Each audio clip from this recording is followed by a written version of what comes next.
주시기 바랍니다. 그 위원장님 잠시 지금 곽정근 특전사령관이 마스크를 쓰고 답변을 하고 있고 전달이 네. 벗어주시기 되고 있는 바랍니다. 상황입니다. 네. 마스크를 예, 벗으라고 네. 명령해 주시기 바라겠습니다.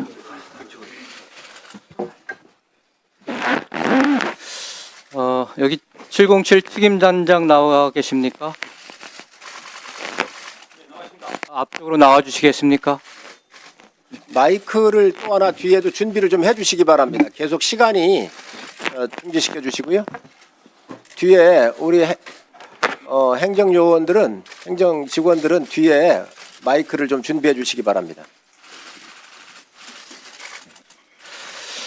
네, 어제 본인이 불이익을 당할 수 있음에도 불구하고 부대 이탈을 한 상태에서 전쟁기념관 앞에서 기자회견을 했고 거기서 많은 양심 선언을 해 주셨습니다. 그 용기와 또 부대원들을 위하는 마음에 다가왔습니다. 묻겠습니다. 김현태 특임단장은 지난 6일 곽 특전사령관과 김정근 3여단장과 국방위 전체회의에 출석해 증언하려고 했는데 국방부에서 국회에 출석하지 말고 돌아가라 지시를 받았다고 폭로를 했습니다. 국방부 누구로부터 국회에 출석하지 말고 돌아가라는 지시를 받았습니까? 저는 직접 전화를 받지는 않았습니다. 왜냐하면 부대에서 이동을 사령관과 3여단장과 저가 한 차량으로 이동을 했습니다. 이동 중에 수행하는 인원을 통해서 사령관께 국방부에서 전원 복귀라고 지시가 떨어졌다. 복귀해야 된다. 그렇게 얘기했고 당시 사실 저희가 거의 서울에 도달하기 직전이었습니다. 그래서 기억하기에 그러니까 그게 예. 누구로부터 그런 지시가 국방부라고 했습니다. 수행 인력으로부터 지시가 된 겁니까? 국방부입니까? 국방부 누굽니까? 누구까지는 저는 알지 못합니다. 그렇게 지시할 만한 사람은 누구로 짐작합니까? 장관 대리분 아니면 없다고는 개인적으로 생각하고 있습니다. 장관 대리인 김선호 국방장관 직무대행입니까? 제가 생각하는 바는 그렇습니다. 하지만 직접 듣지는 못했습니다. 좋습니다. 김현태 단장은 기자회견 중에 김영현 장관이 다 책임을 진다고 했는데 본인이 직접 들은 말입니까? 잘 못 들었습니다. 기자회견 중에 김용현 장관이 다 책임을 진다고 했다 이렇게 얘기를 하셨습니다. 이것은 본인이 직접 김용현 장관한테 들은 말입니까? 아닙니다. 그건 언론 보도에서 들은. 허영 의원님 잠시만요. 시간 중지해 주세요. 거기 지금 언론인이 그렇게 허영 의원님 옆에 서 계시다 보니까 카메라가 다른 분들 좀 저기에 있으면 약간 좀 비켜주시고요. 협조를 좀 해주시기 바랍니다.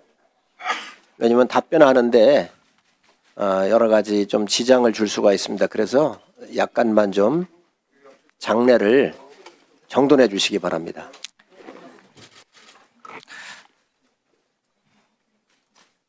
아니 거기 카메라 드신 분 말이죠.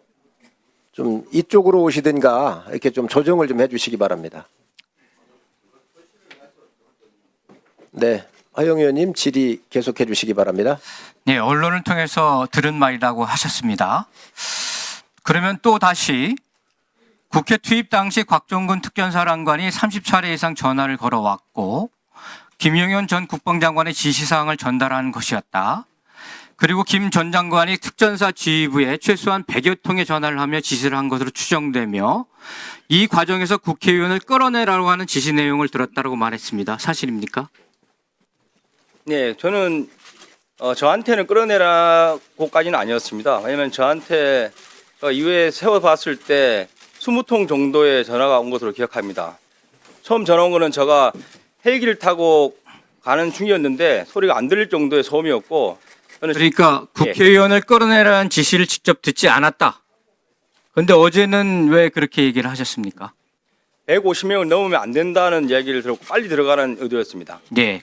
그러니까 국회의원을 끌어내라는 것이 국회의원 150명이 넘으면 안 된다는 지시를 내린 것으로 생각했다. 그렇습니다. 네. 알겠습니다. 무기 가져간 것을 확인해 보겠습니다. 이 작전에 대해서 비살상 무기를 사용한 무력 진압 작전으로 규정했다고 하셨죠. 예, 그렇습니다. 그래서 부대원 한 명당 태제건 일정, 공포탄, 방패, 케이블 타이, 포박도구, 권총을 소지했다고 진술을 하셨습니다. 맞습니까? 맞습니다.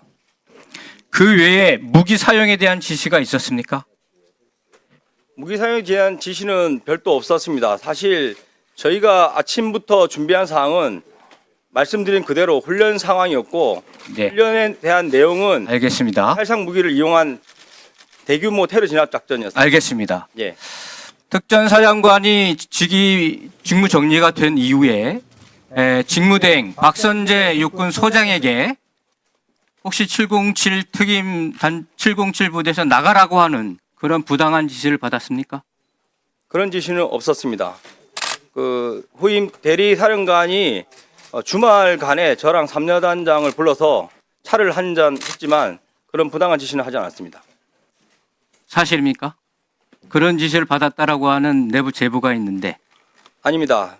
차를 양심을 마시면서 옳고 말씀을 해주십시오. 예, 삼여단장에게는 너는 언제 가냐, 이사하냐 이런 식으로 물었고 저에게는 혹시 뭐 알겠습니다. 연락받은 거 있냐 이런 식으로 해서 저는 연락받은 거 알겠습니다. 들어가 주시고요. 우리 정성호 방첩사 1초장 나와 계시죠? 잠깐 중지해 주시고. 그 마이크를 거기서 좀 들이면 되잖아요.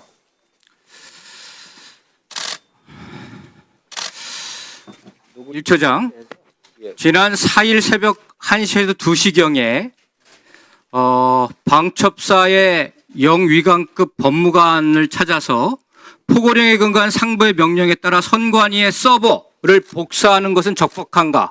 복사가 안 되면 통째로 들고 나와도 되느냐? 그리고 만약 서버를 복사 또는 확보한 경우 향후 법원에서 위법 수증 증거로 판단할 소지가 있는가? 라고 법무관들에게 물은 사실이 있습니까? 예, 맞습니다. 맞습니까? 네. 법무관이 7명이 있었다라고 언론에서는 보도하고 있는데 그 법무관들은 어떻게 대답을 했습니까? 예, 5층에 법무실장 포함해서 법무실이 있습니다. 제가 팀장들에게 명령을 하달하고 당시 팀장들에게 명령 하달할 시에도 약 23시 4, 50분부터 한 30여 분간이었습니다. 그때 팀장들에게 명령 하달했던 내용은 나중에 질의가 있으면 답변드리겠습니다. 그 당시 토의됐을 때 대부분이 수사 경험이 있던 인원들이기 네, 때문에 잠시 이후에 발표고. 예. 그러면은 선관위 서버를 복사하고 통째로 들고 나오고 이 지시는 누가 내린 것입니까? 지금 여인영 사령관께서 저에게 구두 지시하셨습니다. 확실합니까? 확실합니다. 그리고 그 외에 그 지시 외에 이것이 위법 수직 증거로 판단할 소지가 있는가는 정성호 처장의 생각이었습니까? 예, 그렇습니다. 그리고 법무관들의 의견들은 강력한 반대였다라고 얘기를 들었는데 사실입니까? 예, 법무실에 들어갔을 때 7명 전원 서 있었습니다. 그리고 개헌법 포함해서 각종 자료를 들고 있으면서 자기들 나름대로의 현 상황에 대해서 분석을 하고 있었고 제가 들어갔을 때 첫째, 23시 이후에 포고령인데 포고령 이후에 발생한 사항에 대해서 우리는 합동수사본부 요원으로 그 수사 그를 진행하는 것이다. 근데 위법성에 대한 사전의 증거 자료에 대한 것을 어떻게 알 수 있느냐부터 시작했고 두 번째로는 이 음영 필요시 상황 변화 시 서버에 대한 카피 문제에 있어서 이 카피를 우리가 할 수 있는 능력이 되느냐. 왜냐하면 수사관들은 그동안에 이 법적 절차에 대해서 수많은 교육을 받았습니다. 세 번째로는 압수수색 영장이 없다는 것이 과연 법원에서 이 증거에 대한 효력이 있느냐의 문제에 대해서도 논의가 됐고 또 다른 의견으로 법무관의 의견을 주는 것은 어떠한 합수본부가 계속되지 않은 가운데 진행되는 이 절차 전반적인 것에 대해서 다양하게 위법성에 대해서 논의했습니다. 네, 허영 의원님 수고하셨습니다. 다음은 임종득 의원님 질의해 주시기 바랍니다.